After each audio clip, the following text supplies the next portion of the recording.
শুধু তাই না, এই সন্তান যেই দিন আমার পেটে আছে সেই দিন থেকে আমি যখন কুয়ার মধ্যে পানি আনতে গিয়েছিলাম, এতদিন দড়ি লাগা লাগতো, এতদিন লোটার মধ্যে দড়ি লাগা লাগতো, কিন্তু এখন আব্বা হুজুর আমি যখন লোটা নিয়ে ওই চুয়ার কিনারে যাই, যাইয়া দেখি ওই চুয়ার কিনারের মধ্যে পানি উপরে উঠে আছে। যেই দিন আমার এই সন্তান পেটে যাচ্ছে, মোহাম্মদ পেটে যাচ্ছে, সেই দিন থেকে আমি যখন জমিনে পা ফেলাই, যদি পাটা কাটার মধ্যেও পরে ওই কাঁটাটা তুলার মতন নরম হয়ে যায়।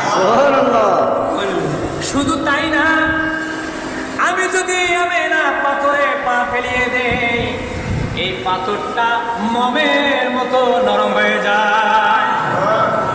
সেই দিন থেকে আমি যদি রাত্রের মধ্যে ঘুমাই, মা আসিয়া এসে আমাকে সালাম জানায়।